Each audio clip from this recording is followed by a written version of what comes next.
Welcome to the Dark Mirror Tarot here on this 7/7 portal this July in the year 2026.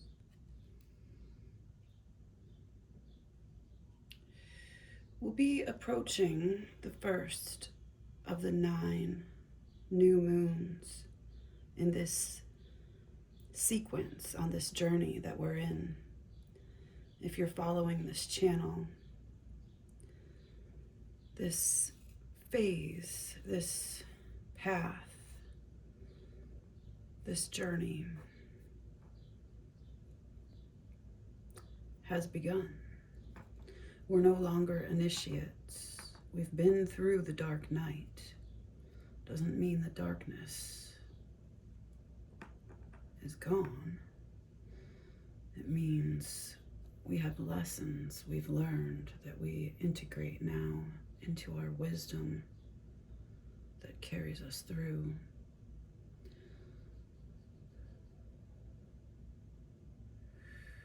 We are the carriers, like the Aquarius water bearers through this scorpionic realm. Something about Neptune going direct is coming into my mind. That may be in the astrology.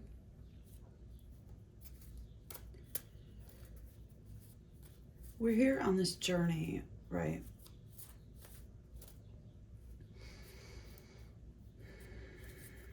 The mother is on the table. This gentle hand that can also be stifling. This growing, nurturing energy that can also be constricting and binding. And the pearl in the center,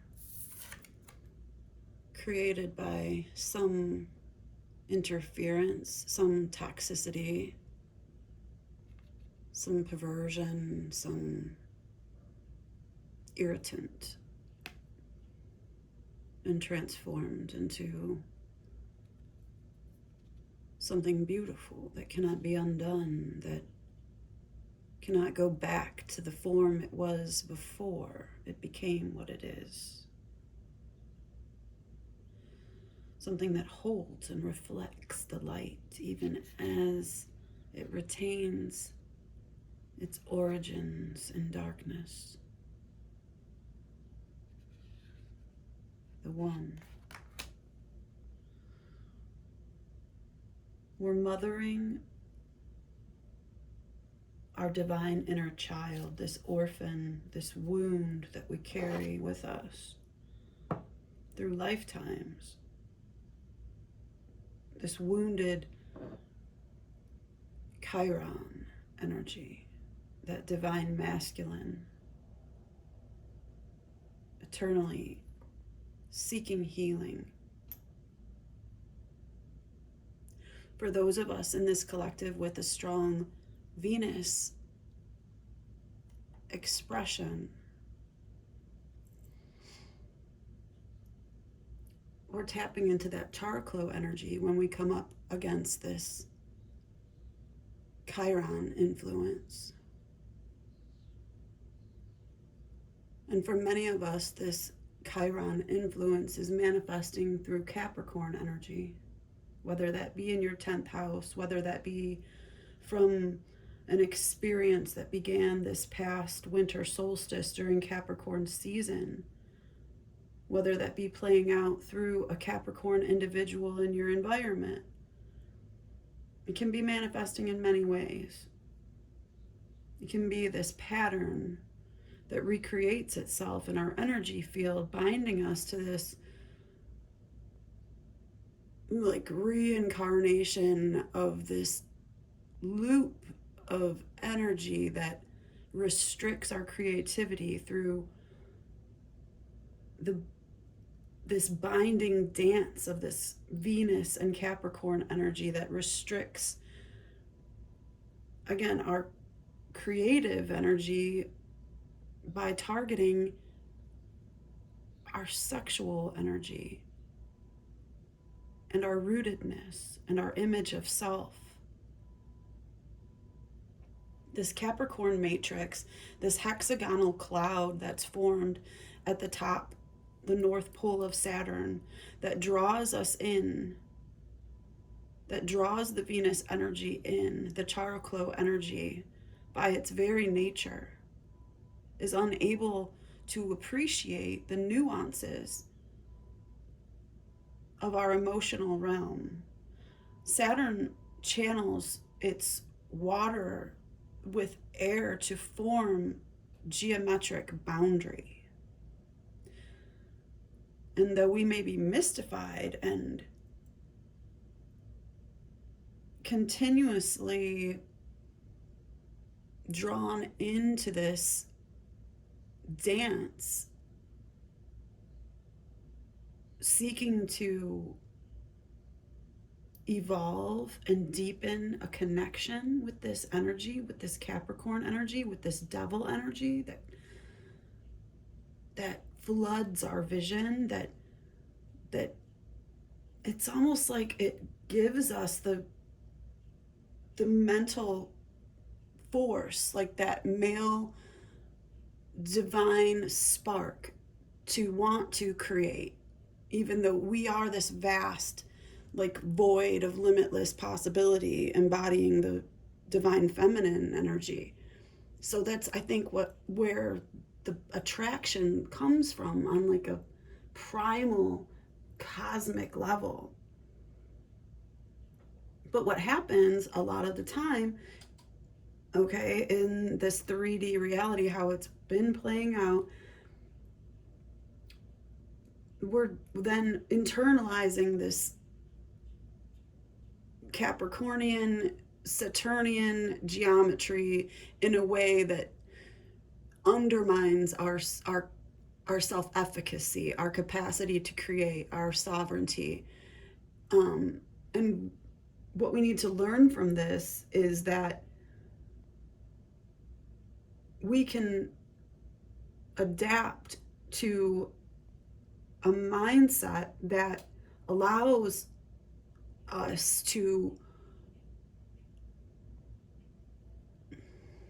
not conform to the standards of that way, but in our healing ability, like through the Charoklo energy, to still hold space for this Capricorn, for this devil energy, to appreciate its abilities to configure energy the way it does, and to configure emotions in this boundary and this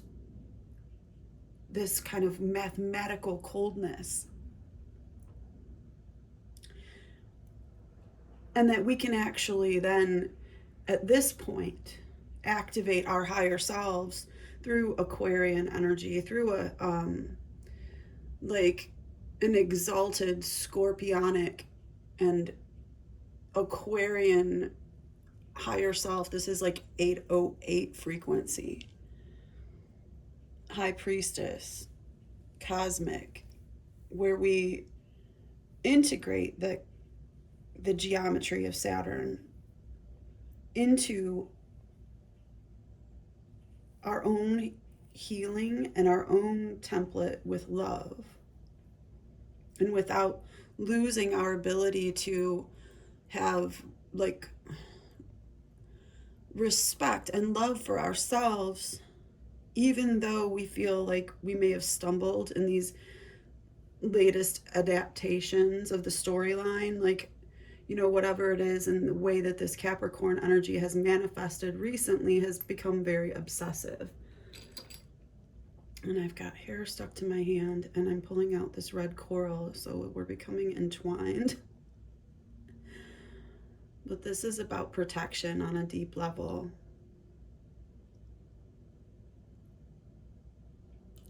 So that's what we're here for today. The mother is here with us. The crone has shown up as an ally on this channel.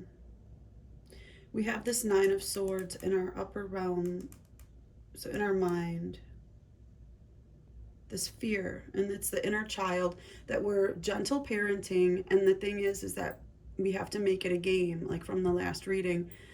I think it was the last one where we talked about the comic and the eternal child and then the mother, and it's also the ice queen and the queen of swords. Like, we're gentle parenting, but it's the queen of swords parenting, okay?